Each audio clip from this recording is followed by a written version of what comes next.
Robbie Devine.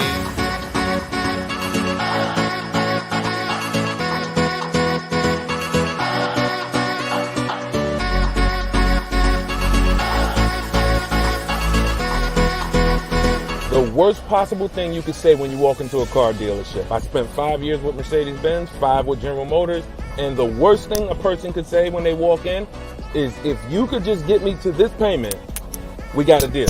So your loan's probably still like 19, which means you got to pay to get out. You're upside down. It's called negative equity.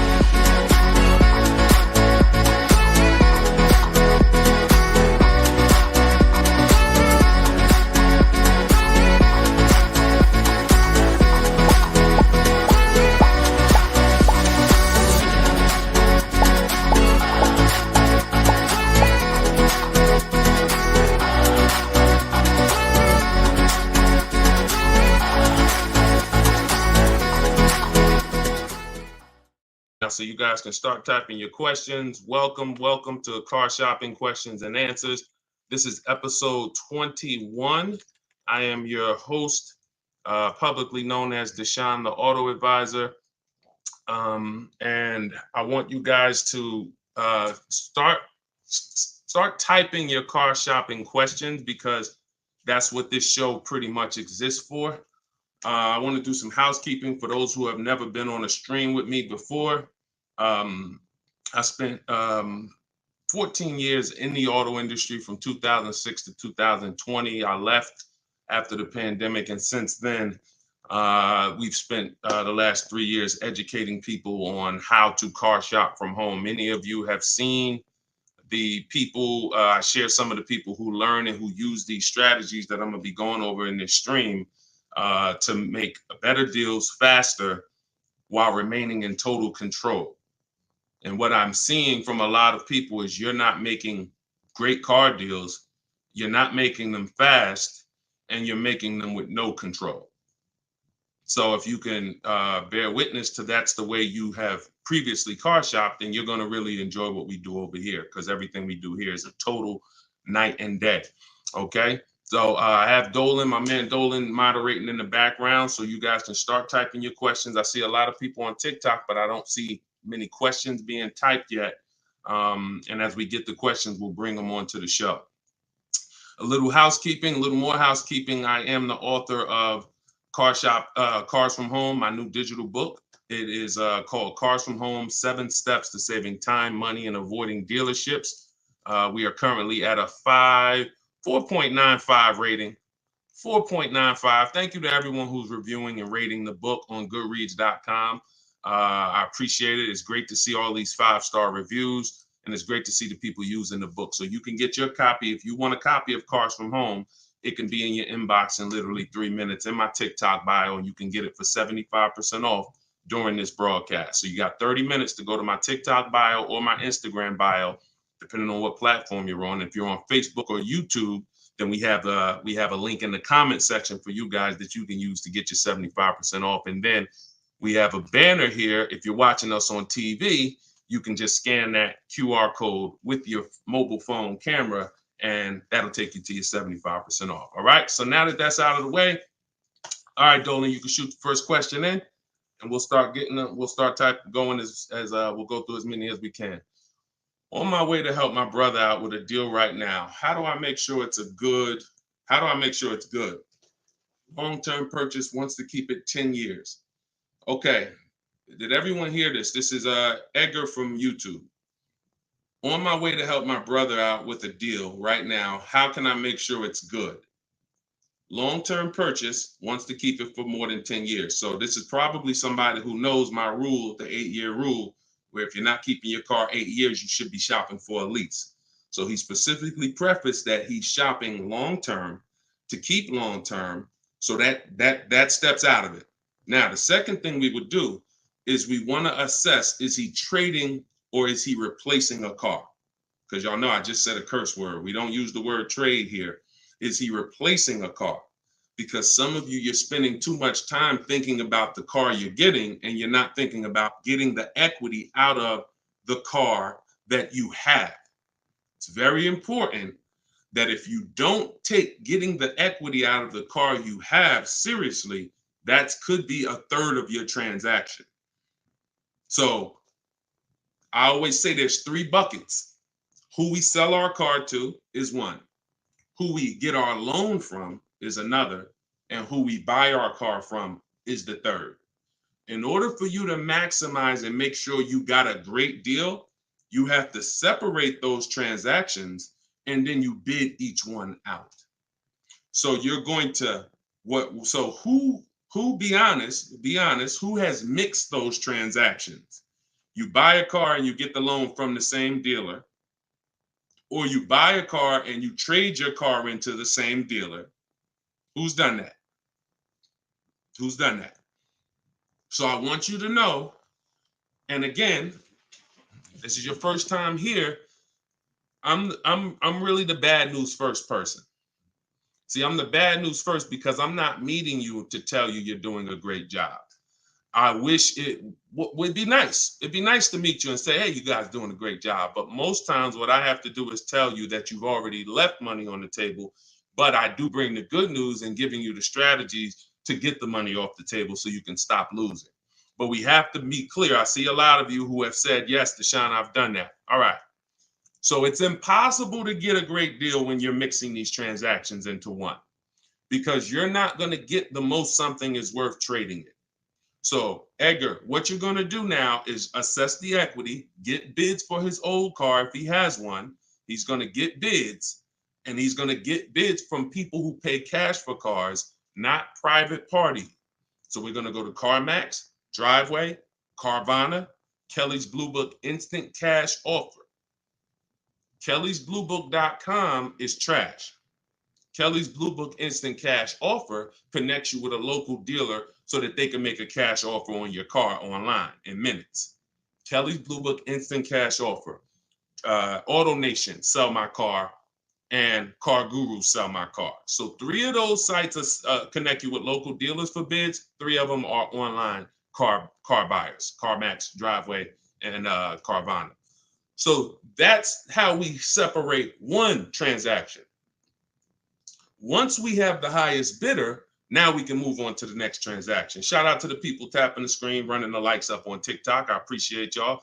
Every time you hear something you like, if you join what we do, just tap the screen. It gets TikTok's attention, brings more people over to the stream. So I appreciate y'all. Now we got to look at our loan. Now we look at our loan. That's a separate transaction. That's a separate transaction. See, all getting a great deal is making sure you're maximizing each part of the transaction and bidding it out. Very simple. You can't get a great deal not getting bids. Why, Deshone? Because 80% of dealers are overpriced. And when you go, if he's going in to negotiate back and forth with one dealer, I guarantee you this, he's going to hope he got a great deal, because it's buyer's remorse prone. Anytime you are buying something from one person and you're not getting multiple offers for the same item, you are going to have buyer's remorse, even a little bit. You're always going to wonder, did I get a good deal? Man, you think I could have got some more money off? You could have. So the mindset is, Cars from Home mindset is, I get bids. I don't go into dealers. I get bids from home, and I separate my transaction. So I'm getting bids for my loan, getting bids for my old car, getting bids for my new car. And when you do that, you win. That's how you see people who I share, and they get these ridiculous deals from home. Look, Jared, great lease deal, $520 a month on a 2024 Volkswagen Tiguan. Some people have this car and they're paying $700. Some of you may be watching this saying, Deshone, I got that same car. I pay $800 a month for it. No, he's not. He's paying $520, no money down. You know, this is Teddy, 2024 BMW i4, $73,000 vehicle. He's paying $856 a month. Some of you have this car. You're like, Deshone, I got that same exact car. It's the M50 and everything. Same exact car. I'm paying $1,100 for it. I'm paying $1,300 for it. So besides knowing strategy, which is leasing versus buy, Edgar, you already answered that. The next part of your question is, how do I make sure it's a good deal? You need to make sure you're getting bids for his old car from the companies I mentioned, getting bids from multiple banks, from banks and credit unions. But here's a very important thing. You do that after you get the car. After you find the best deal for your car, that's when you come home, start to get bids from all of these banks, because it won't affect your credit. It'll only weigh on your credit like one hard inquiry. Whenever you pay attention to this, y'all. This is very important. Whenever you find your car, we have something in my book, I call it the bank bidding war. We come home, we get bids from multiple banks, 10, 15 banks online, our bank, our credit union, and online lenders. And then we call the dealer and we see if the dealer can beat it. That's round 2 and round 3 of the bank bidding war. Round 1 is we check to see if there's any special interest rates. Make sure we do that too. So round 1 is the only time we don't do these pre-approvals. Pre-approvals are trash now.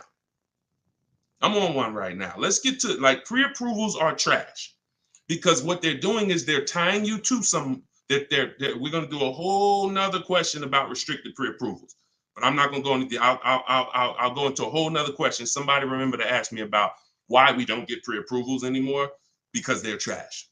So we're getting those bids, and as long as you're getting at least 5 bids for everything, the loan, the car you're replacing, and the car you're buying, you're gonna save more money than 90% of people are saving on cars.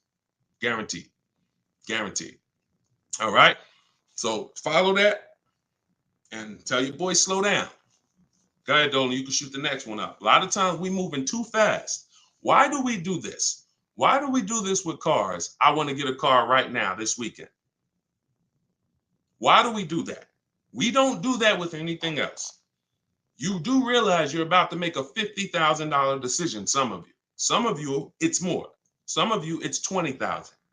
Why do we only with cars say, I'm going to go in and literally an item that I know most people are getting scammed on, that I know most people are having buyer's remorse on, I'm going to back myself into a corner and say, oh, man, I'm going to go get a car today.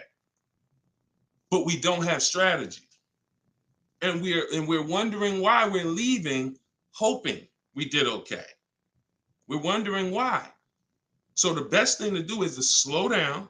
Using the process I teach, you can get a car in 3 days, 2 days, really. But that doesn't mean you should.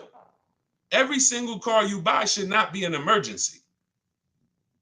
There's benefits to having time. There's benefits to being able to look at lease offers and look at offers on cars this month. Oh, I don't like them. I'm going to look again next month. Get all these offers. That's what I did for my mother's car. Got all these offers, and then I didn't like the deal. Next month in November, I reached out to the same dealers. I said, what are the programs this month? Didn't like it. Third month in December, a deal came through that I liked.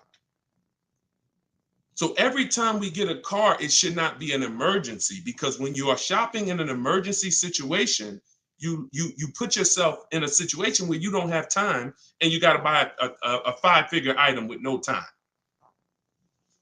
Go ahead, Dolan. Shoot the next one up.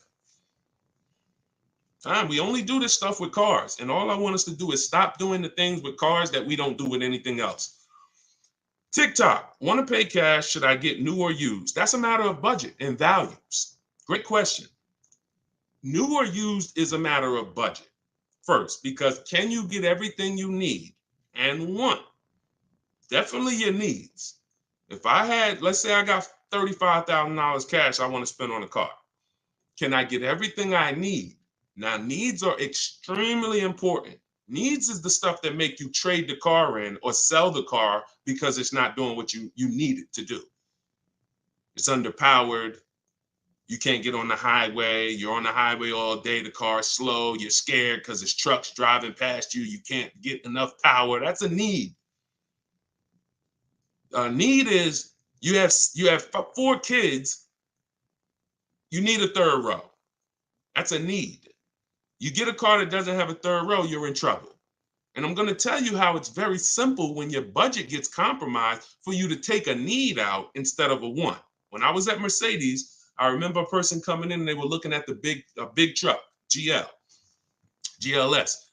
And they said, Deshone, I asked them, I believe they had a big family. They needed the room. And then once they saw where the price was, they said, well, what about the next size down? I said, well, that doesn't have a third row. So, but how much do those run? Well, why are you even asking about that? Because you need a third row.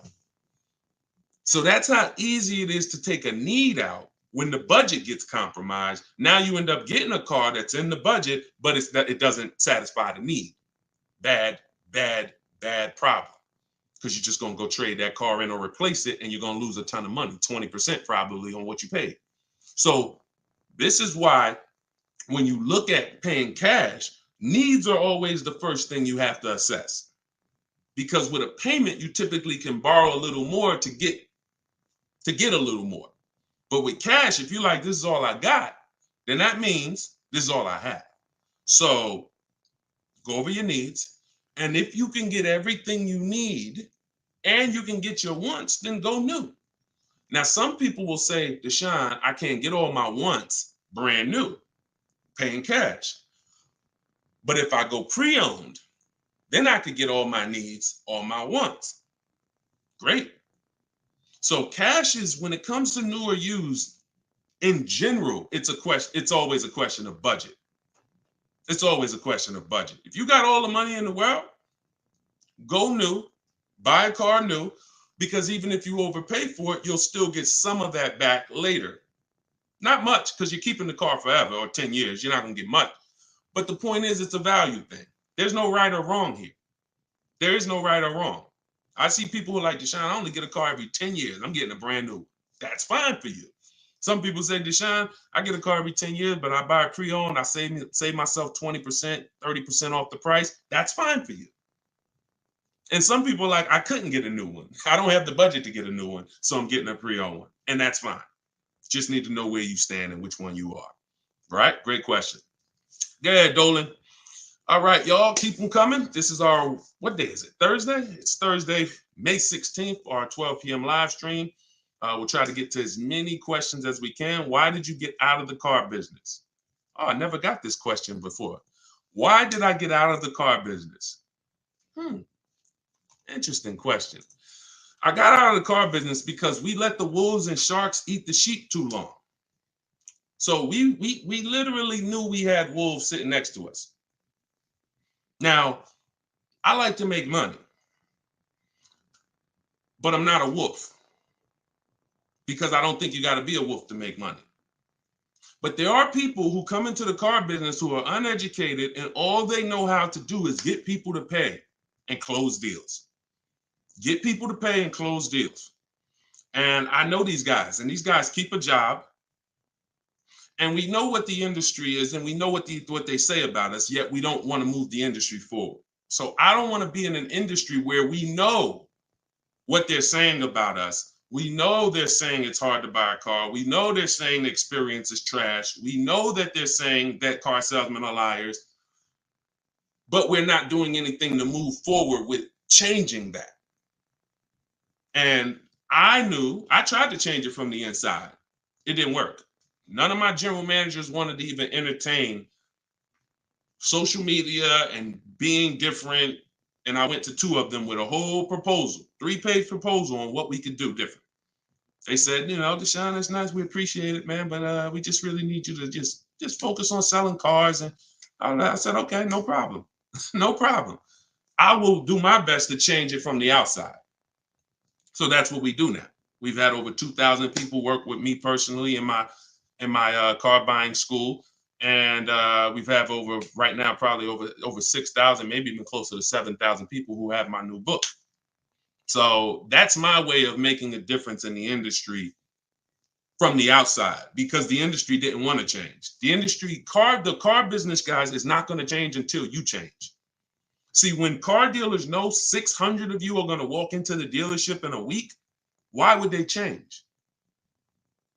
Why the heck would a dealership change if they know people like you are going to keep walking in? Would you change? Imagine you had a business where every single week 300 people walk in the door. Automatic. Why would you change anything? But when you guys start sitting at home and you start coming in and test driving new cars and saying, all right, thanks, give me your card, I appreciate it, nice to meet you. If this is what I want, I'll certainly get back with you. And you're getting your offers from home, talking to multiple dealers. See, there's a place for the dealership. We test drive cars. We need to test drive cars. When we decide we want something, we come home and we get offers on it from home. Because now we can talk to 5, 10 dealers. And you're not going to get the best deals without getting 5 to 7 offers. So that's the whole thing. That's the whole thing. That's kind of my answer, I guess, to why I got out of it. And I love it, because from the moment I got out, people started winning. Anybody who's listening to me, they're winning. They can put their deal on the table. I don't want to know you got a new car. I appreciate all of you, but I do not want to know you got a new car. I want you to show me the deal. I want you DMing me, emailing me the deal. Because if you can't DM me the deal, you're ashamed of it. If you're not willing to bet, hey, Deshone, check out this deal. Look what I just snatched. Man, look how many offers I got. Look what I paid. You're ashamed of it. And it's a shame to buy something with your hard-earned money and you're ashamed of the numbers. So I'm willing to set everybody free who wants to be set free. We've been doing this for 3 years. Okay? Go ahead. Thanks for the question, though. That little car guy, I guess you're still in the business. Yeah. Okay, Meraki from TikTok. I'm in school. I don't have good credit and no job. Can mom co-sign for me, or what should I do? If you don't have a job, then you're not going to be able to go on the credit application at all because you don't have any income. So it's either you're going to save up some cash, pay cash for something. I get something from Facebook Marketplace, $2,500, $3,000, whatever you could save up. Or you get a job and go on with your mother as the co-signer, or your mom does the car by herself for you. Those are, I think, the 3 options if I'm you. Save up cash, get an inexpensive car from a private owner, Facebook Marketplace, somebody who's had that car 8, 9, 10 years, who's selling it, who could tell you all about it. Not a dealer who bought the car from auction and is listing it on Facebook Marketplace. An owner can tell you all about it. You know, yeah, that's the dent right there when Jay backed up. He was on his way to the apple. You know, they were going to pick apples. He backed up into the garage. He got that little dent right there. That happened back in like 2016. They know everything about the car. I like that. Dealers, they don't know nothing. They just got the car. So that's one option. As I said, the other option is get yourself a job so that you have income so you can go on. And the third option is if your mom's willing to do it by herself. Okay? And I can't go deep because I don't even know which route you're going to go with. But those are the 3 top level options. Go ahead, Dolan.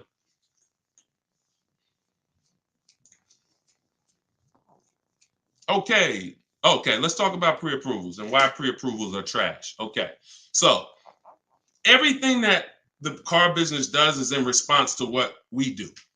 So when we start looking and saying stuff like, oh, I'm getting a pre-approval, I'm getting a pre-approval, I'm getting a... Next thing you know, there's pre-approval sites popping up everywhere.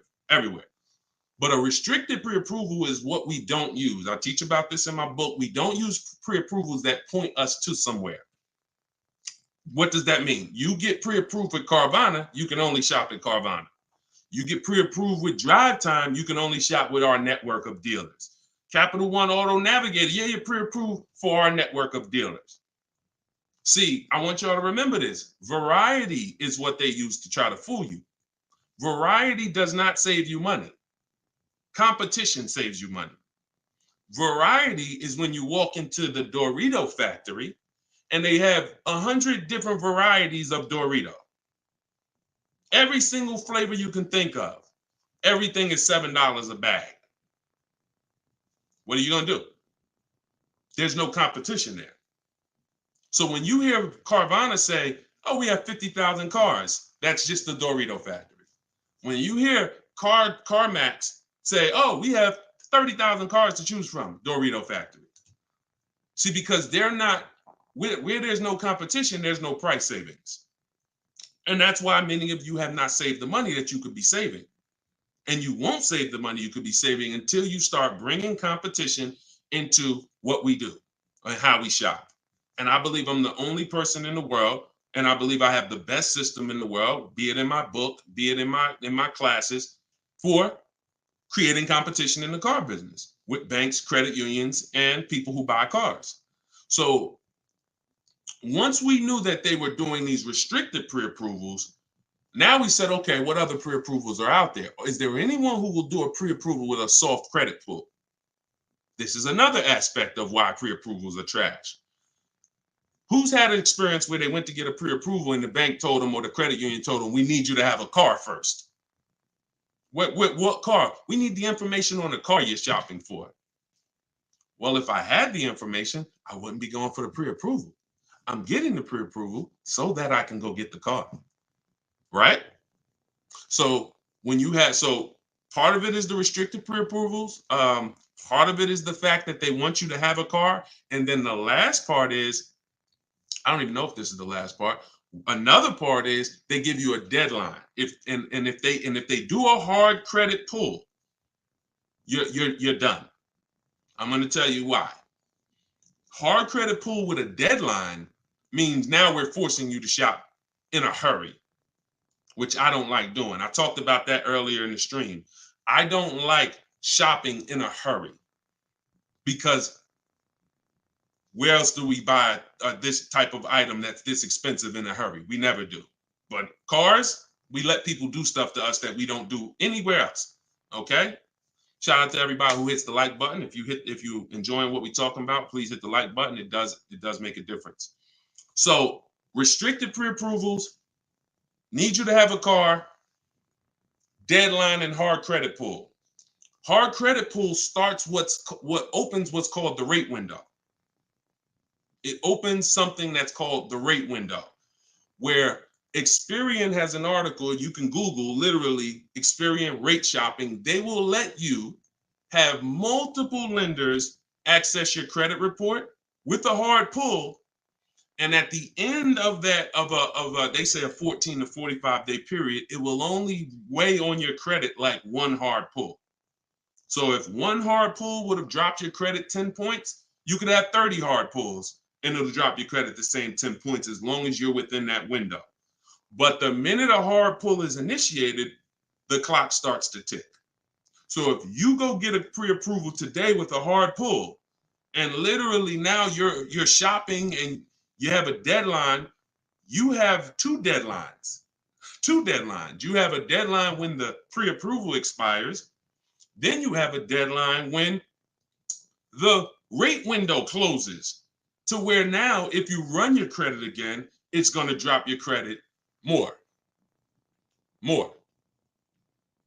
So that is why when you combine all of that stuff, when you combine all of those reasons, that's why we don't do these pre-approvals. Now, what do? We use the standard rate because a pre-approval is for budgeting. That's what it's for. Now, I invented a calculator. It's called the Perfect Budget Calculator. What it does is and this is in my book. Anybody who wants my book, you can get it for $24 as long as you get to my TikTok bio or my Instagram bio before the 30 minutes countdown is up. Normally the book's $97. And I'm telling you, that's a great price. So once you use what's in the book, you'll say to yourself that I can see why this book is $97.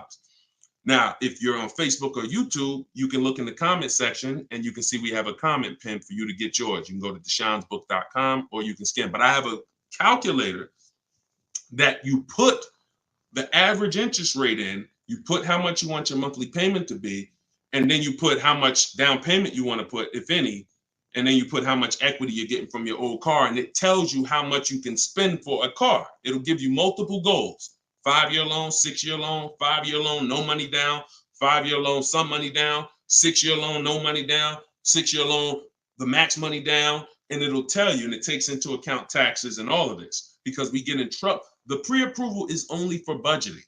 Like with a house, you go get pre-approved so they can tell you how much you can spend on the house.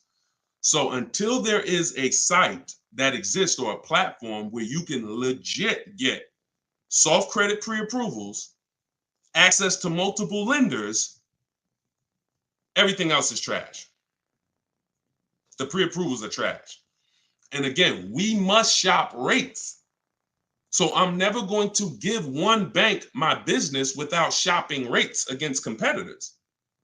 So I know some of you say, well, I just go to my credit union. What about the 10, 15 other banks and credit unions that want to compete?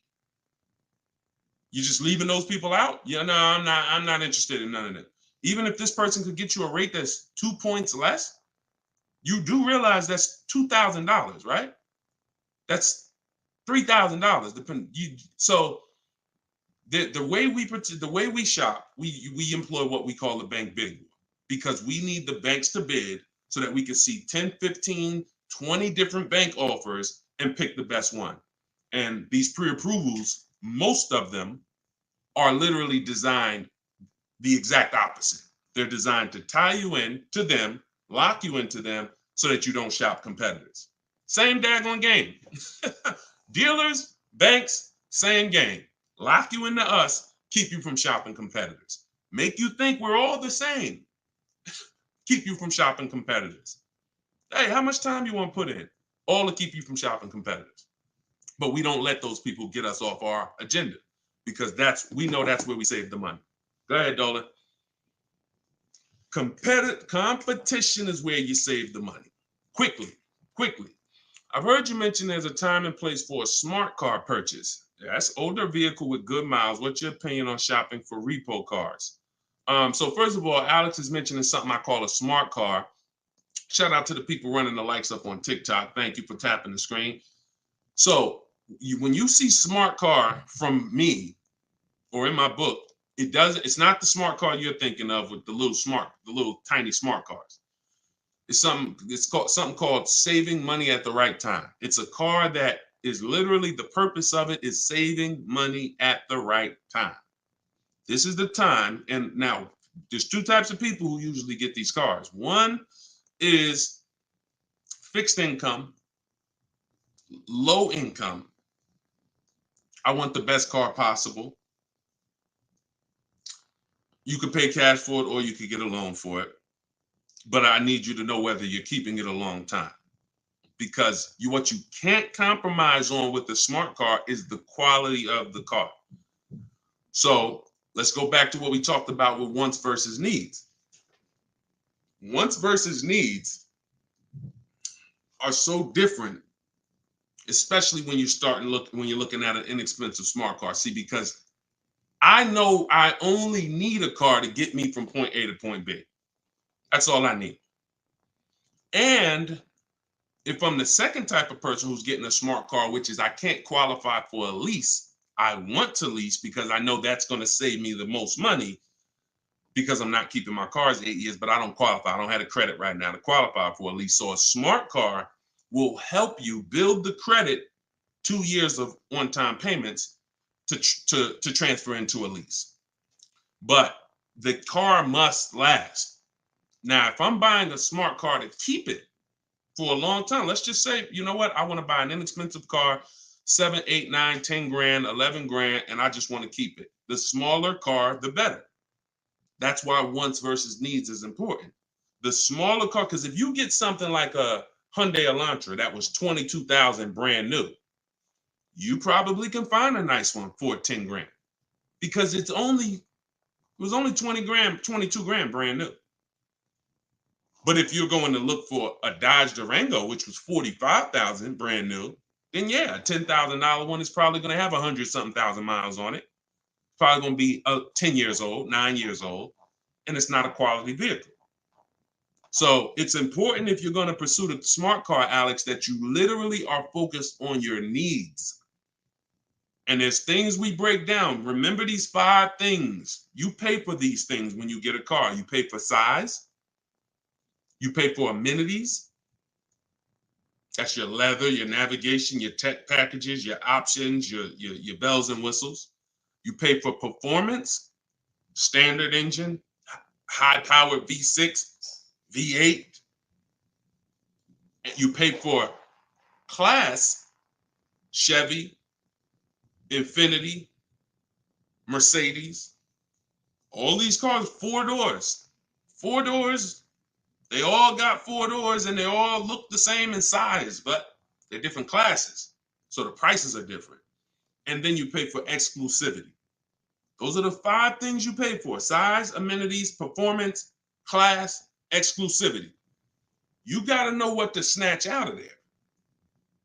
What I don't usually like to see people compromise on is size, because if you need size, you need size. You got a big family, you need a big car. You're 6'5", you need some type of room. But if you're 6'5", there's nobody behind you, you're the only one, then maybe you don't need the room. But this is why it's important, because we go out and we get these cars and we get so much more than we need, and we're overpaying for the cars because we haven't assessed what we truly need.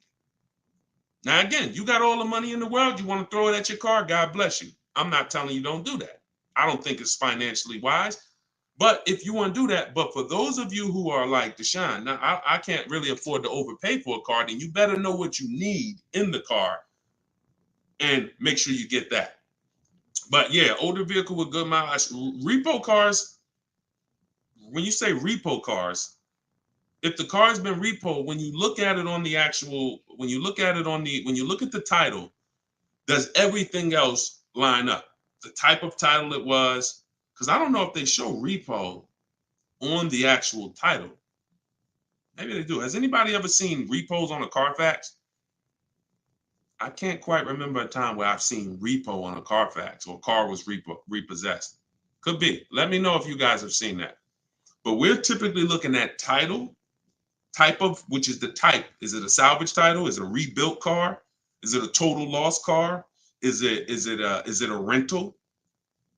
Was it a personal car? So we're looking at those things first. Then we're moving to service records. Then we're moving to accident records.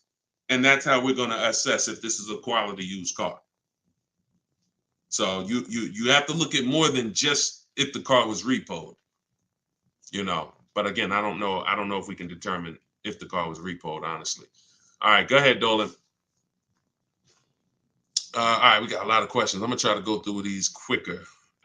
Jeremy Collins from YouTube. I called to ask the dealer what their lowest cash price as is, and he said they don't negotiate the price. The advertised price stands. Should I not even bother going? I would never go. And again, you're talking to dealers. I told you could do it your way or you could do it my way. You want to talk to them? That's fine. We're not buying a car until we get 5 offers. It's very, very simple. Nobody who learns from me. Look at Tope. $690 a month. They're going $54,000 BMW. Greg got a 1% lease, $56,000 vehicle. Look, 36 months, $527 a month. Look, it was a steal. He said, I think somebody messed up on the paperwork. But he got that from getting multiple offers. None of these people that you're going to see are going to get, look at Danielle on her Audi, $550 a month. This is what I'm telling you, the money is in the multiple offers. So you can go in, and people who want to buy, some of you know Sean saved 20 grand. This is all day long. Eddie on his Toyota, $2,086 off his Toyota Hybrid, which was a very hot car when he got it. People were paying over sticker for those cars. Some of you had that car, Toyota Camry Hybrid, and you paid over sticker for it. He got $2,086 off sticker. So when you talk about going, what do you hope to achieve going if a person told you they don't negotiate? See, in my book, I have a system called the 25-5. This is for leases and for new car purchases. Different system for used cars. For leases and new car purchases, we use the 25-5. We're going to 25 dealers' websites. I have them listed out for you. You're using a copy and paste script that I wrote that tells the dealer what you want, tells the dealer your deadline, some important information that you need to communicate to the dealer right up front. Now we're sending that to 25 dealers. Out of 25, we're expecting 5 quotes, 5 offers. And that's the numbers. We've been doing this for years. I told you, I got 8,000 people that work with me between 2021 and today. That's the numbers. 80% of dealers are overpriced. You must get at least 5 offers or you're not saving money. I don't care. You don't have the luxury, and I'm telling you, I have the luxury of having people all around the country that send their car deals to me. That's a luxury because I can see that this works anywhere. The South Dakota, Minnesota, California, don't matter. But when you want to waste your time, go ahead in. But there's no way that you can find there's no way you'll even know what you're getting without comparisons. If you walk into that dealer right now and they say, all right, you're here, we appreciate you coming, Jeremy, we'll knock off $7 grand for you. You might say, oh, that's a win. This is great. I knew I should have came in.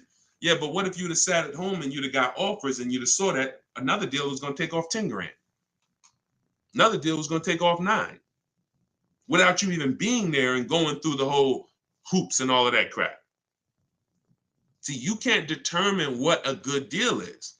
Only the offers show you that. I showed you Sean saved 20 grand. What if Sean would have got excited the first time he saw 10 grand off? What if Sean would have, when he was shopping for his F-150 pickup truck, some of you have this truck, $73,000 truck. Some of you like, Deshaun, I got that same truck. Man, I ain't get 20 grand off the price, brand new. Yeah. But what if he would have looked at, what if a dealer, if he would have walked into a dealer and said, all right, how much you going to give me off on this? I want to buy this right now. All right, listen, we don't get a lot of serious people like you walking in. I'm going to be honest with you. It's a nice brand new car. Nobody ever drove it. Look, I give you more than 10% off. I give you 10 grand flat. Oh, 10 grand. Just because you came in today and I like you. Ooh, 10 grand. I ain't never saved 10 grand off a car before. Okay, yeah, let's do it. But you got to do it now. You got to do it today because, you know, I'm paying interest on the car and I really want to get it off the lot. Now Sean's leaving, what? Thinking he won. Meanwhile, somebody else who's a different version of Sean, he shops that same car. He sits at home, he saves over 20 grand. And what you're going to see is, look at what Sean wrote in our private group. Yes, I got 15 quotes. 15 quotes. You think it was worth it?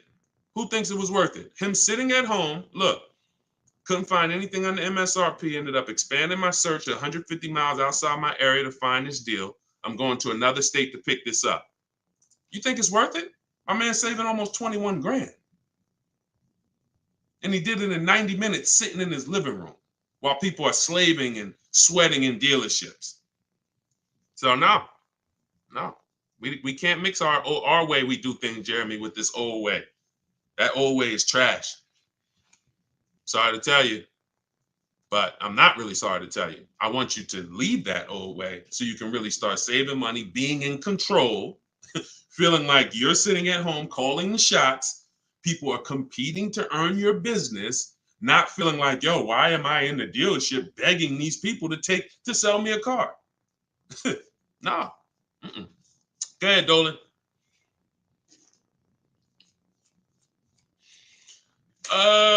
Saunders from Facebook. How are you? I have a used car to sell. Can you list those cash sites in the comments?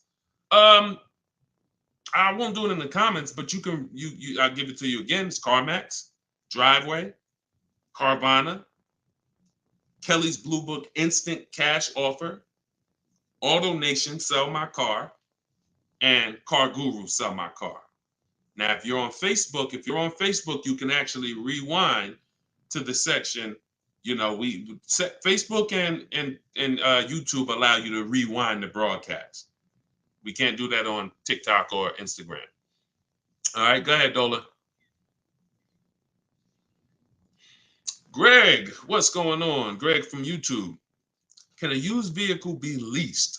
That's a great question. Yes, but no. I'm going to tell you why. You're not going to see, every now and then, you will see a used vehicle being offered for lease. It's vehicle specific. I remember when I was at Lexus for a couple months, they did some used car leasing, but it wasn't advertised. It was really every now and then we get a used car and they're like, okay, let's advertise a lease on this. And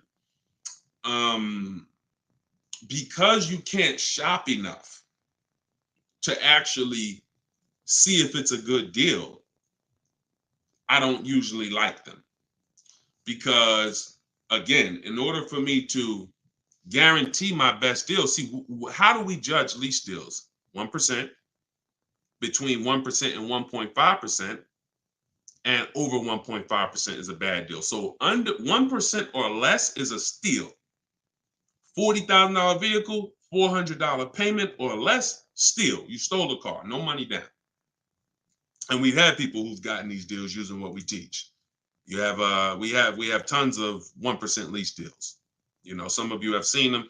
If you, just in case you haven't seen one, I do want to show you what a 1% lease deal looks like. You saw Greg. Greg has a $56,000 vehicle. His payment's $527 a month. That's 0.936%. You guys, some of you have saw Zafrina's deal, $65,000 Jeep Grand Cherokee. She got recently $579 a month. This is under 1%. So now that's a steal. In order to get a steal, you need a couple things. You have to get a big discount from the dealer. You have to have a great lease program, great rate, great residual, and then some rebates possibly as well. All those things combined, but you got to shop and get your offers because she has lease offers for that same vehicle that was $700 a month, $800 a month.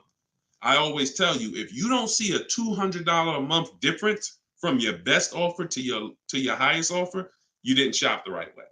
You should see at least 150, but really like $200 difference because the overpriced dealers are up there.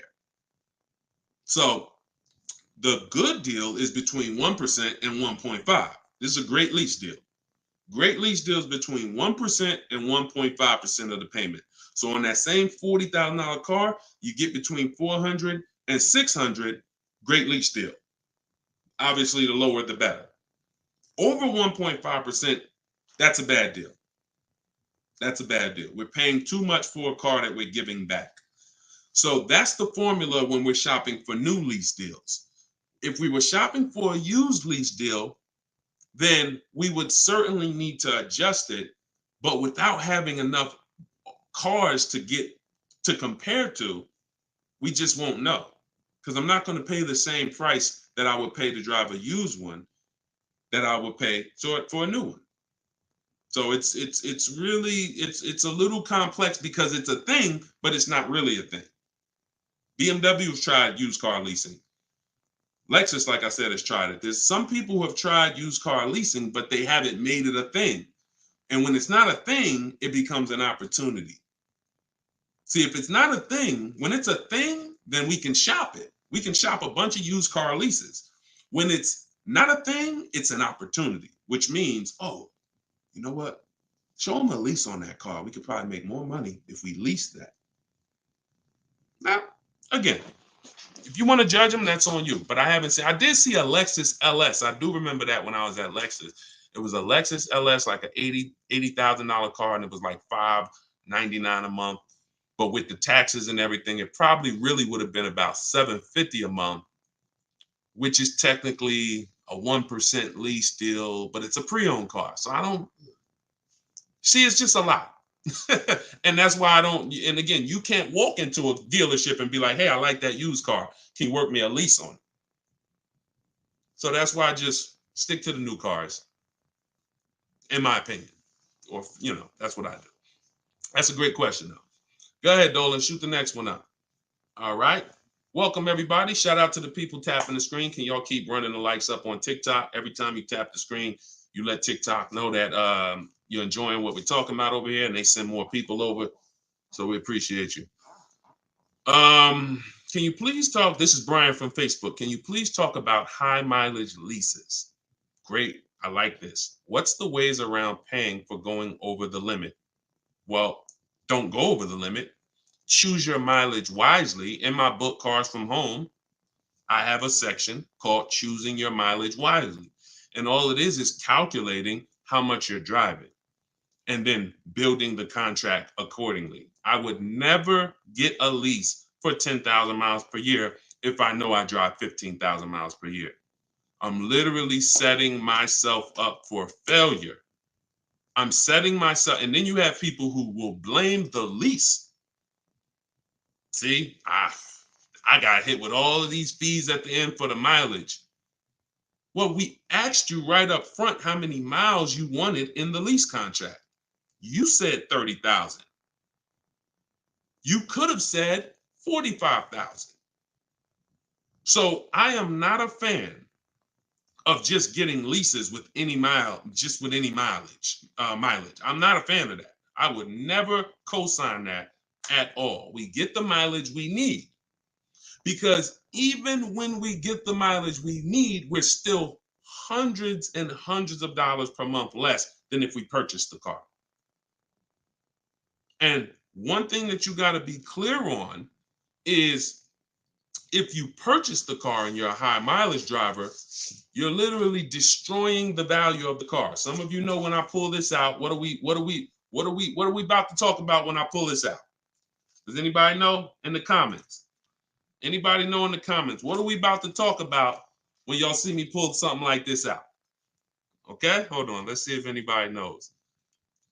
And I don't have Instagram up. Dolan, let me see if anybody from Instagram gets it. I know we on Instagram, but I can't. Maybe we might have a bunch of new people that don't know. Okay, whenever y'all see me break this out, loss appreciation, close, decreasing value, Pamela, close, depreciation. Exactly, Chris. Exactly. And so loss appreciation, I actually like that. Loss appreciation, I don't know why, it just has a nice ring to it. I don't really know what it means, but I feel like it's like losing more money. This could be called loss appreciation. But check this out, depreciation. So high mileage drivers, if you drive more than 18,000 miles per year, type HM in the comments. If you drive more than 18,000 miles per year, type HM. So when you buy your cars, you're destroying the value, because a car normally is going to depreciate like this. This is the unseen expense. You lose $10,000 the first year on a $40,000 car. You come back a year later, car's worth 30. So doesn't matter if you bought it. See, this is why many of you who have not understood leasing, what you truly don't understand is not leasing. You don't understand depreciation. It's not leasing you don't understand. The first thing you need to understand is depreciation to understand leasing, because the goal of the lease is to beat the normal depreciation if you buy. So if you buy a $40,000 car and you destroy the value because you're going to put 20,000 miles a year on it, now, next thing you know, 3 years from now, you got 60,000 miles on the car. The car is worth half of what you paid for it, because you're just depreciating it way too fast. Now, when you are leasing, you're not a long-term person. If you're a long-term person, buy the car, keep it 8 years, and just drive as much as you want. There are cars out there that could go 20,000 miles a year for 8 years. That's only 160,000 miles. 20,000 miles a year for 8 years is only 160,000 miles. So I don't want people who are high mileage drivers thinking, oh, I should be leasing. No, you should be buying if you're keeping the car 8+ years. You're going to be fine. You're not worried about depreciation. Pay off the car. I'm guessing you're using it for work, so you should be making money while you're putting that mileage on the car. And then 8-9 years down the road, you sell it and you do it again. You do it all over again. Who is losing, though, are the people who aren't keeping the cars 8 years. You're buying these cars, driving 18, 20, 25,000 miles a year, and you're buying them. And then you're going and you're replacing them when they're in their deepest state of depreciation, which is that first 5 years. That first 5 years is like this. Now, the next 5 years might be like this. First 5 years, this is how much you lose it. Next 5 years, this is how much you're going to lose. So if you replace your car, if you're in the habit of replacing your cars in 2 years, 3 years, 4 years, 5 years, this is what you're losing. This is why you're never happy when you find out what your car is worth, because you're looking and saying, dang, I put all this money into this car. This is all it's worth.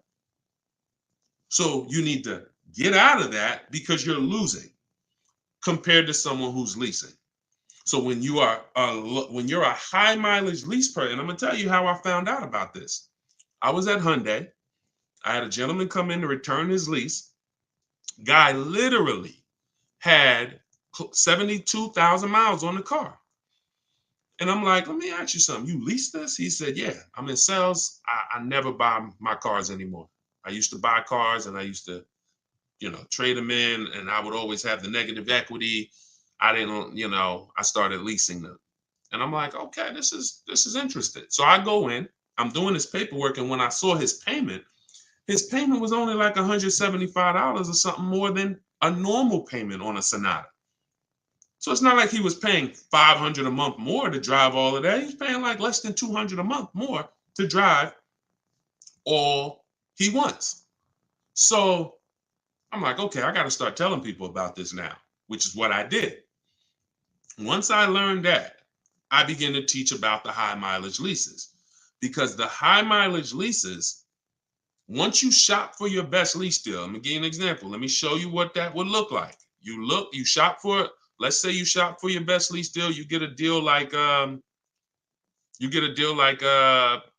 Teddy. Okay, so Teddy gets a $856 a month lease on his BMW, $73,000 vehicle. He gets an $856 a month lease, and he says monthly payment $856. That's a 1.16 lease. Now let's just say Teddy's like, okay, I'm a high mileage driver. We don't adjust the mileage until we're talking to the winning dealer.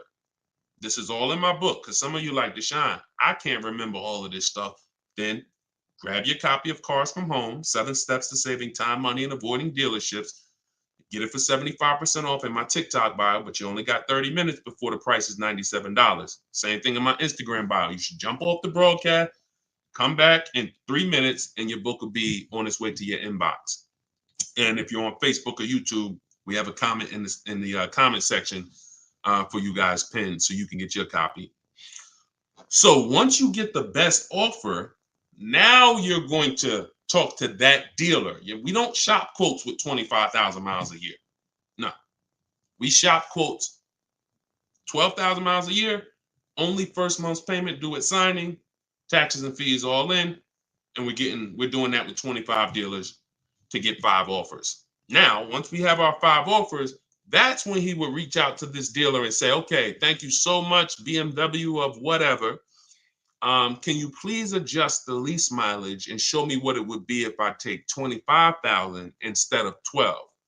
So that $856 a month might go to $1,056 a month or $1,075 a month. Now, that's a win, because there are people who are going to buy this car, drive 25,000 miles per year on a $73,000 car with no money down. My God, some of you know every $5,000 on a loan is about $100 per month. So every $5,000 on a $73,000 car, we're talking about close to $1,500 a month. So he's paying close to, think about this now. So a person who's buying this car, and some of you, if you put 20 grand down, then maybe you're paying $1,100 a month, but that's with 20 grand down. So, but let's just say, see, I like to compare no money going into the deals. Y'all notice when you compare no money going into the deals, you can really get to who's paying the most and who's paying the least. See, people will tell you all day long, oh, my car payment on that is this. But you look at their contract, oh, we see you put down 15 grand. You forgot that? Oh man, you know what? I did forget I gave him 15 grand. How'd you forget that? You conveniently told us about your low payment, but you conveniently left out that you put a large down payment down to get that payment. So when we do this and we're only doing no money down, it's easy to see the reality.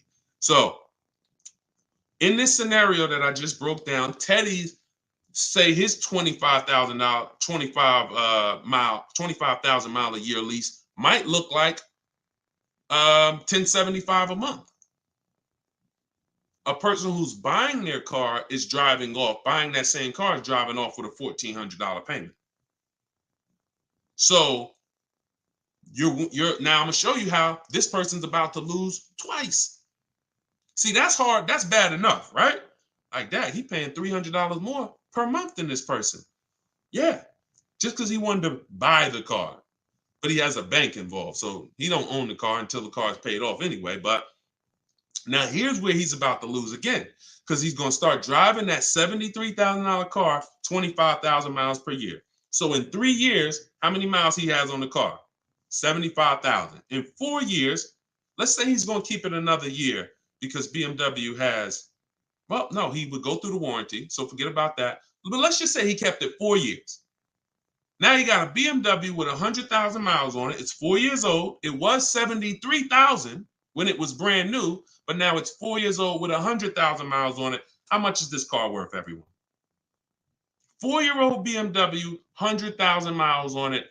I'm going to say it's probably worth half.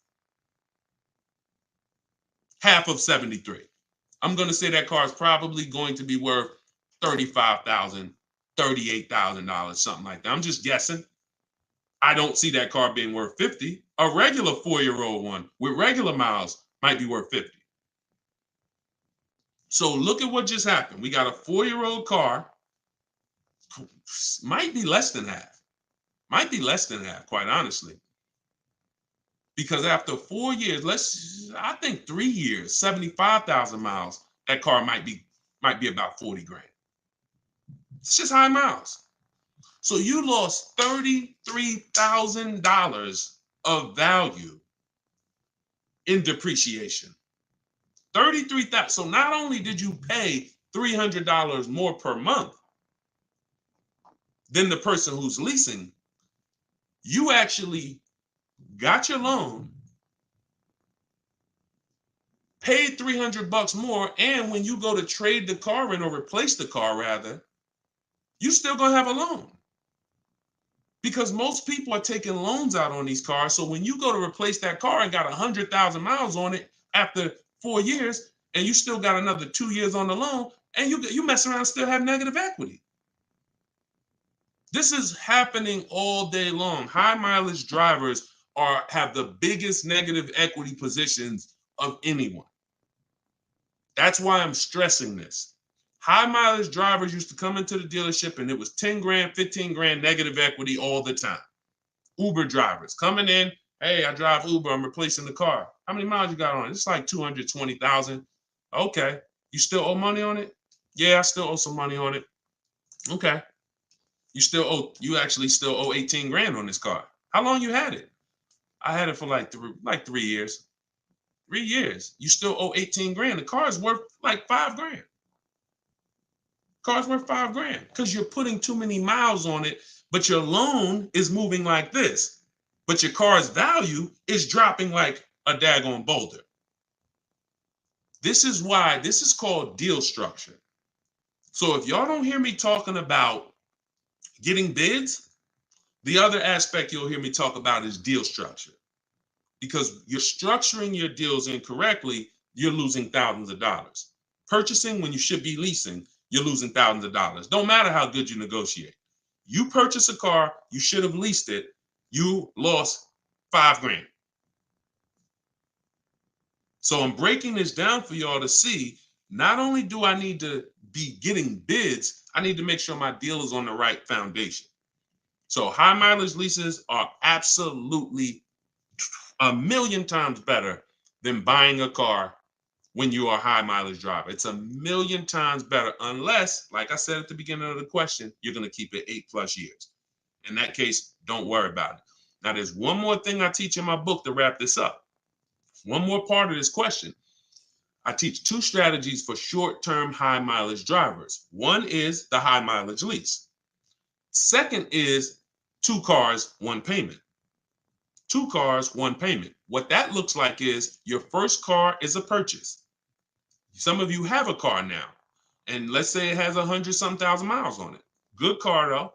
You pay off that car, and then you go lease a nice car, low miles. So let's say I'm driving 25,000.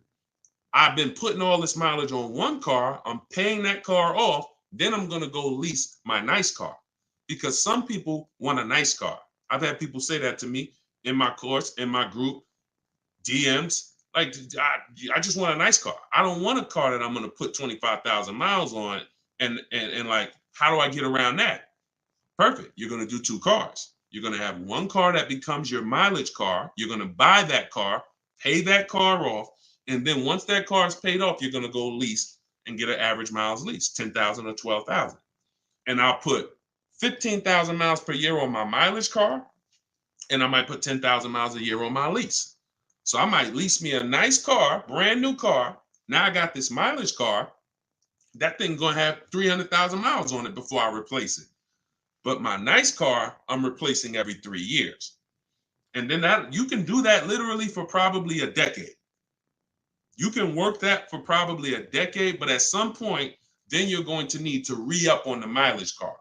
And then because the mileage car is going to eventually have too much miles, and it's going to be like, all right, let me go get a different mileage car. And then you're going to start the whole process over by not leasing. I'm going to go buy another car. But that I would do that. I would probably do that over a high mileage lease, me personally. There's no right or wrong there. But me personally, I would probably have one car that was a mileage car and then one nice brand new lease. And I would drive both and just split the mileage. Because now my lease payment is low because my mileage is low. And then this other car is paid off. Okay, that's all in my book too. Everything that I'm talking about, every answer is out of my book, Cars from Home. So if for those of you who don't want to remember all of this, you can purchase your book. Get your copy for 75%. I see you, Anna. Just purchase your book. Thank you so much. I see you, Karaji, Karaj on TikTok. Got my copy. God bless you. Enjoy it. And look, here's what I want y'all to do. I want y'all to send me. I got a couple deals I have to bring in. But this is hold on. This is Tiffany. I've had a couple people write to me that I want to bring them into the show. We got to snatch these screenshots, but Tiffany was the first one to use the book to save $6,500 on her new Mazda. Okay, so I want you to send me your deals. When you get the cars, using the book, send me the deals so we can talk about them on the show. So thanks to everybody who got your copy. Can't wait to hear your success story. Go ahead, Dolan. All right, we got time for a few more before we wrap. Kelvin from YouTube, do dealers have to run your credit since you will be seeking multiple bids, especially since nowadays you can access your own credit score? Great question. So you never need to give a dealer your credit to get an offer. Now, some will make you think you do, and in which case we don't communicate with them. And that's why this is a numbers game. I don't want you thinking you can call 5 dealers and get 5 bids. That's why in my book, we use the 25 to 5. We have to connect with 25 dealers online. We have email conversations to get 5 offers, 5 to 7. So if you're dealing with an 80% dealer, which is a dealer who's literally, it's in their DNA to make the process hard, to make as much money as possible, to not want to compete and beat their competition, then they're going to say things that is in their DNA to say. They're going to lie because they don't have a problem lying. Hey, I need your credit score to give you an offer. No, you don't. But you can't fight with an 80% dealer. All you can do is buy from their competition. Find their competition and buy from their competition. So when we get bids, first of all, this is for new cars and leases, because we don't get bids for used cars. We look at multiple options. That's a different thing. New cars and leases, multiple offers. Used cars, multiple options. So let's stick with the new cars because we can go deep on this concept of getting bids. When we are reaching out to dealers for a new car, we are only looking for a price with everything included. So there's really no options for them to finagle us because we're not looking for payments. We're looking for price of car with everything included, and we're getting 5 to 7 bids. Once we find the winning dealer, we're now using that as we're taking that buyer's order home, or actually we're getting it from home. So see, I'm still mixing with what you guys would be doing with what I do. When we get our winning bid, it comes by way of email. If you're using what I teach, it's coming by way of email. then we're getting a buyer's order that has a written receipt, basically. And then we're calling our bank, our credit union, and online lenders so that we can get loan offers.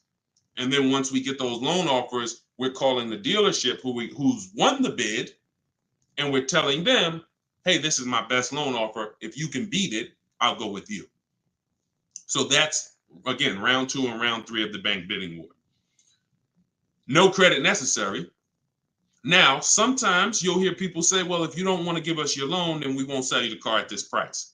That's why I'm not a fan of leaving the dealer out of the loan process. I'm a fan of letting the dealer compete. So we're not guaranteeing the dealer is going to get our loan, but what we are saying is, hey, I have my own financing, but if you can beat it, I'll definitely give you the business. So there's no way to be upset when we're giving you the opportunity. But if I have 6.19 from my credit union and you're coming with 7.19, we can't do business. And you understand that. I'm not going to pay more. Now, in the cases of getting leases, these people may try to tell you we need your credit. We always, in our scripts, because everything you're doing when you're using what's in my book is scripted. And you're not saying these scripts, you're typing them. You're copying and pasting them. Now, again, if you want to do this your way, I don't care. I'm just telling you what you need to do. So when we're getting our offers, we're telling them assume tier 1, and then we're giving them everything they need to give us an offer. Zip code, what we do for a living, cars in our household. There's things that we must give to a dealership or they legitimately cannot give us an offer. Credit is not one of them. Credit's not one of them. So I would expect a dealer to say we need your credit, but I'd expect that to be out of 25 dealers we're going to connect with, I'd expect that to be like 2. Because that may work where they're at. They might be in a market where people are financially ignorant and they walk in and they tell them, hey, need your credit. As soon as you come in the door, hey, well, we can't really look at anything until we know what your credit is. Okay. That's financial ignorance. Because that's that dealer who's running that against their customers that come in. That's not every dealer. That's not even most dealers. So I'd expect these dealers to say certain things when they think they're talking to a customer who's not shopping. Everything you're hearing is based on them assuming they're talking to a customer who has no idea how to shop. Therefore, we're going to say these things, and on most people, they work. I see you, Cheryl, purchase the book. Enjoy it. Thank you. On most people, they work. So the key is you having different strategies, operating different, never talking numbers in the dealership, coming home, getting bids, and then making the best offer. And what you will see is getting bids reveals the best dealers. You don't find the best dealers, you reveal them. Because unfortunately, we know 80% are overpriced and there's no sign on them that says, we're a 20% dealer. Hey, we're the 80% who are going to overcharge you. If 10 dealers are on the strip, 88 of them are overcharging. Unfortunately, you don't know who's who. So what you're going to do is come home, and if you use what I teach, you're going to reach out to all 10 of those dealers in 10 and 15 minutes, and you're going to have a conversation with all of them, and you'll reveal who is the best out of you 10. That's how we do it. Okay? The 80% are going to lie. Let them lie. You can't change them. All you can do is starve them. Amen. Go ahead, Dolan. Great question. Great question. All right. All right. FED from YouTube. Should we try to avoid the down payments? Well, what have you not heard me talk about during this stream? Very rarely do y'all ever hear me discuss down payments. Some of you are new to the stream. You very rarely ever hear me discuss down payments because everything we teach is really mastering the science of shopping with no money down. Now, there are cases where you want to put money down and pay off the car earlier, and that's when rates are high. So the higher rates are, the more you want to put down, the more you want to pay off the car quicker. But when we're looking at, okay, so there's two extremes here. Extreme conservatism. I probably butchered that, but y'all know what I mean. Being extremely conservative, I pay cash for the cars. Being extremely leveraged and loose, I get loans that are too long.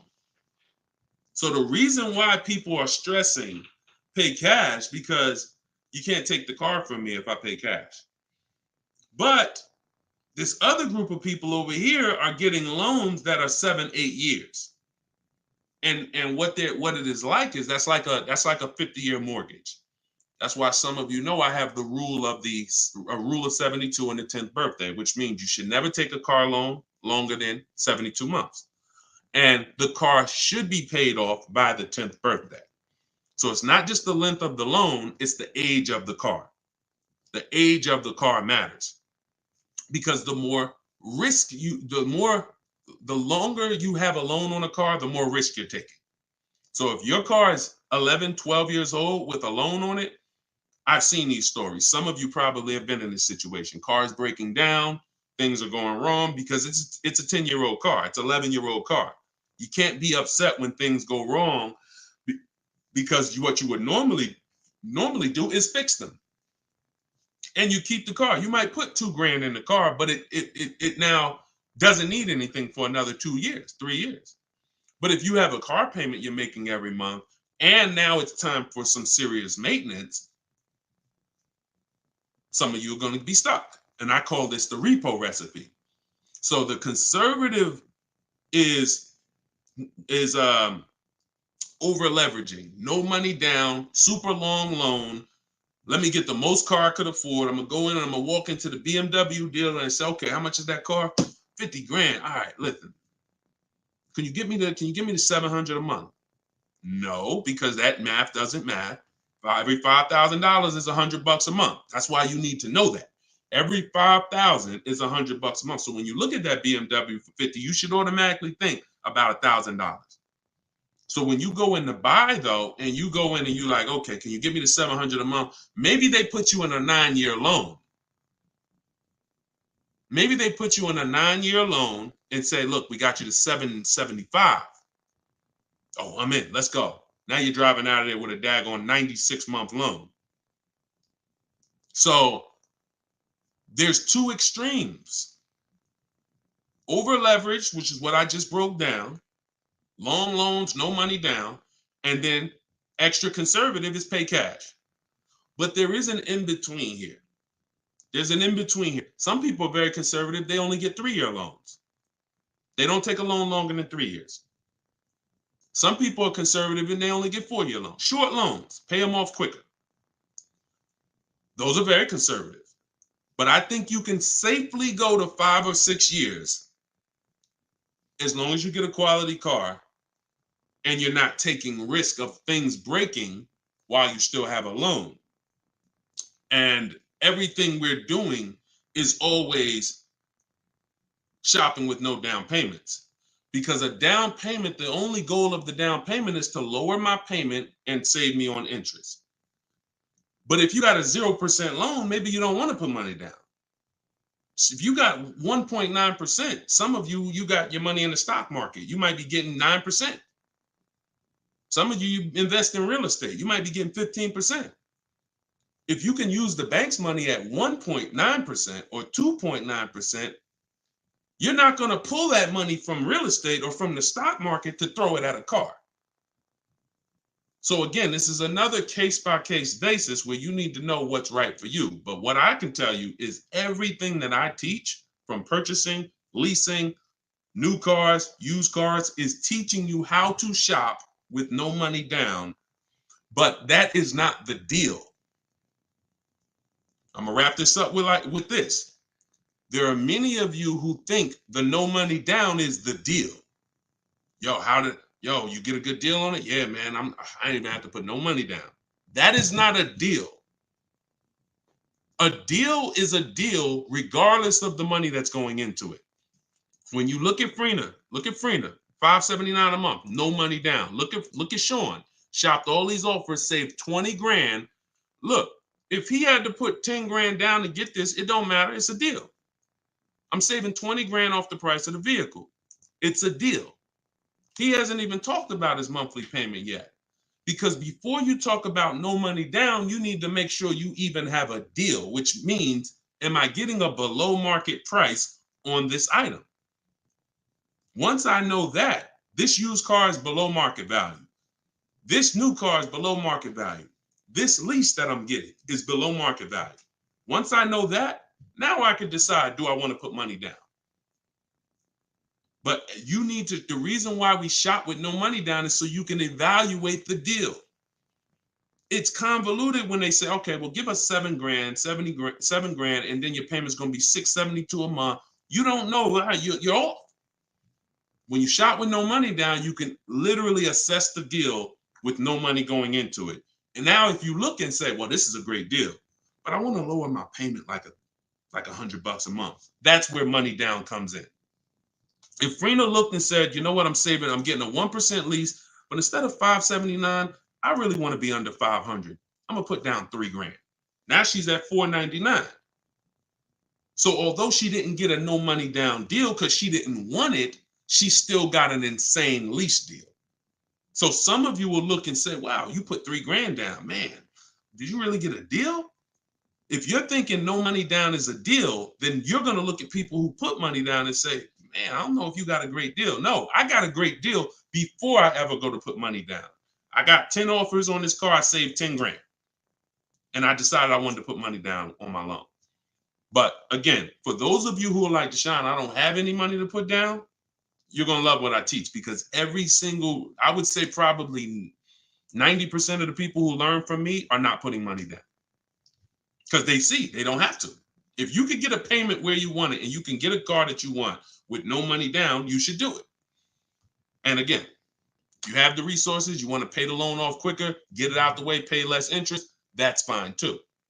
But both people need to win. All right. So everything that I'm teaching is in my new book. It's a digital book. It's called Cars from Home, 7 Steps to Saving Time, Money, and Avoiding Dealerships. Everything is in there in 7 steps. Step 1 is the most important question, which is the 8-year rule.